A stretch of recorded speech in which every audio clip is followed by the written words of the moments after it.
అయినటువంటి ముద్ర వేసుకునే స్థితికి తీసుకుపోవాలనేటువంటి ఆశాభావాన్ని వ్యక్తం చేస్తూ సెలవు తీసుకుంటా ఉన్నా. జై తెలంగాణ. ప్లీజ్ ఈ డోర్లో తోచుకుంటూ రాకండి. బయట ఎల్ఈడి ఉంది కాబట్టి దయచేసి బయట ఉన్న వాళ్ళ ఎల్ఈడి ద్వారా వీక్షించాలని కోరుతూ ఇప్పుడు గౌరవనీయులు హరీష్ అన్న గారిని మాట్లాడవలసిందిగా కోరుతాం. జై తెలంగాణ.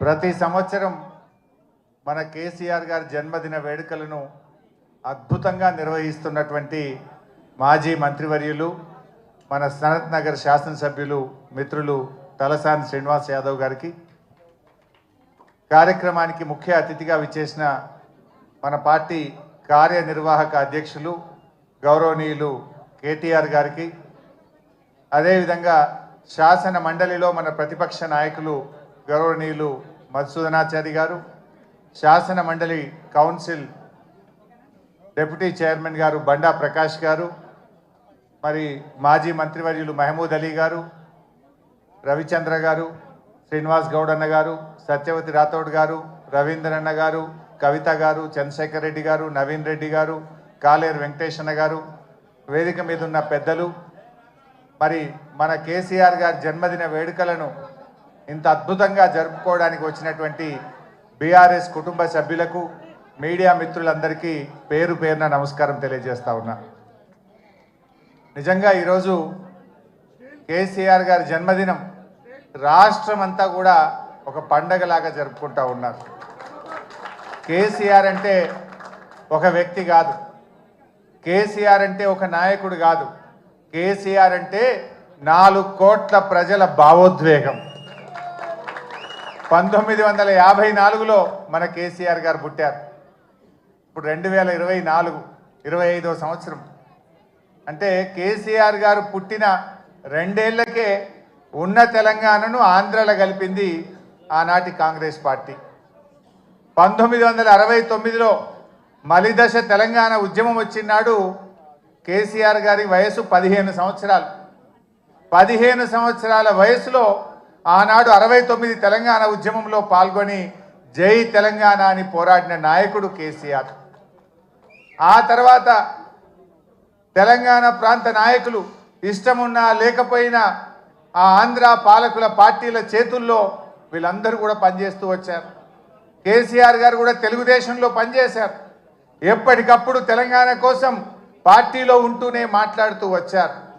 కానీ అన్నీ గమనించిన తర్వాత ఇంకా రాష్ట్ర ఏర్పాటు తప్ప తెలంగాణకు మోక్షం లేదు, సమైక్య రాష్ట్రంలో న్యాయం జరగదనుకున్నారు కనుక ఆనాడు కరెంటు బిల్లులు పెంచితే ఇది తెలంగాణ రైతుల పాలిట ఉరితాడైతుందని చెప్పి అన్నీ ఆలోచించి వందల వేల గంటల మేధోమదనం జరిపి తెలంగాణ ఉద్యమానికి కేసీఆర్ గారు శ్రీకారం చుట్టారు. కానీ ఆ రోజు ఒక అపవాదం ఉండేది, ఎవరు జై తెలంగాణ అన్నా పదవి కోసమే జై తెలంగాణ అంటున్నారని. 69కి 2001 మధ్య అనేక మంది నాయకులు జై తెలంగాణ అని ఉద్యమాన్ని ప్రారంభించుడు, పదవి రాగానే మధ్యలో వదిలిపెట్టుడు. దానివల్ల ప్రజల్లో ఒక అపనమ్మకం,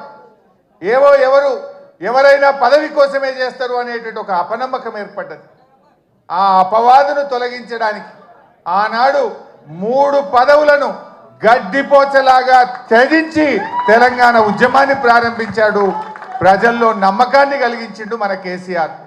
డిప్యూటీ స్పీకర్ పదవిని, ఎమ్మెల్యే పదవిని, రాష్ట్ర కార్యదర్శి పదవిని అన్నింటికి కూడా రాజీనామా చేసి ఆ రోజు ఉద్యమాన్ని ప్రారంభించి ప్రజల్లో ఒక నమ్మకాన్ని కలిగించారు. ప్రొఫెసర్ జయశంకర్ గారు మాతో అనేవాడు, ఎప్పుడన్నా మేము మాట్లాడితే నాకు కేసీఆర్ మీద సంపూర్ణమైన విశ్వాసం ఉంది, ఈయన నాయకత్వంలో తెలంగాణ వస్తుందని నేను నమ్మిన గనుక కేసీఆర్ వెంట నడుస్తున్నా, కేసీఆర్ను ఆశీర్వదిస్తున్నా అని జయశంకర్ గారు చెప్పారు. అంటే అట్లా జయశంకర్ లాంటి ఎంతో మంది మేధావులు కేసీఆర్ గారి మీద విశ్వాసంతో వారితో కలిసి నడిచిండ్రు. ఆ నమ్మకాన్ని కూడా కేసీఆర్ గారు నిలబెట్టిండ్రు. మనకు తెలుసు, నా అదృష్టం 2001 నుంచి కూడా కేసీఆర్తో పనిచేసే అదృష్టం నాకు దొరికింది. నేను చూసేవాడిని కేసీఆర్ ఎంత మదన పడేవాడో, ఎంత బాధపడేవాడో దగ్గరగా చూసేవాడిని. కొంతమంది కేసీఆర్ గారి మీద వ్యక్తిత్వ హననానికి పాల్పడేవారు. రకరకాలుగా ఆయనను ఎన్ని రకాలుగా బదనాం చేసేవారంటే, ఒకడైతే ఇక బీమార్ అయింది ఇక లేస్తేనే లేడంటాడు, ఇంకోటి అంటాడు. ఎన్ని రకాలుగా వేధించిన, బాధ పెట్టిన, వ్యక్తిత్వ హననానికి పాల్పడిన మొండి ధైర్యంతో ఆయన పోరాటం చేసిండు, తెలంగాణ వైపు అడుగులు వేసిండు. That is KCR. ఎక్కడ బాధపడ్డా, కుంగిపోయినా, వెనకడుగు వేసిన, పదవులకు ఆశపడినా ఇవాళ మనం తెలంగాణలో ఉండేవాళ్ళం కాదు. ఇవాళ తెలంగాణ వచ్చిందంటే అది కేసీఆర్ గారి మొండి పట్టుదల, ధైర్యం, ఆయన పోరాటం వల్ల ఇవాళ తెలంగాణ వచ్చింది. నవంబర్ 29, 2009 ఇది ఇవాళ డిసెంబర్ 17 మనకు ఫిబ్రవరి 17 మనకు ఎంత ముఖ్యమో నవంబర్ 29 కూడా చరిత్ర పుటల్లో అంతే ముఖ్యమైన దినం.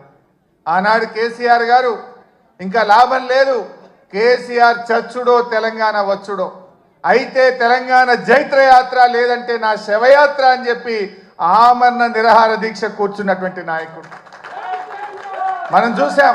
గాంధీజీ గారి సత్యాగ్రహం చూసాం, పొట్టి శ్రీరాములు గారి ఆమరణ దీక్ష చూసాం. మరి నాడు కేసీఆర్ గారు కూడా ఆమరణ నిరాహార దీక్ష కూర్చొని ఢిల్లీ పీఠాన్ని కదిలించి డిసెంబర్ 9, 2009 ప్రకటన వచ్చిందంటే అది కేసీఆర్ గారి దీక్ష ఫలితం అని కూడా మనం గుర్తు చేసుకోవాల్సిన అవసరం ఉంది. నిజంగా ఆయన ఆ రోజు దీక్ష పూనుకోకపోతే ఇవాళ తెలంగాణ ప్రకటన వచ్చేదా? ఎవడెవడో ఏదో మాట్లాడుతున్నాడు.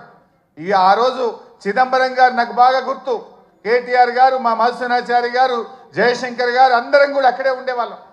చిదంబరం గారు ఫోన్ చేసి ఢిల్లీ నుంచి కేసీఆర్ గారు దీక్ష విరమించండి, మేము తెలంగాణ ప్రక్రియ ప్రారంభిస్తామన్నారు. మీ మాటలకు మేము మోసపోం.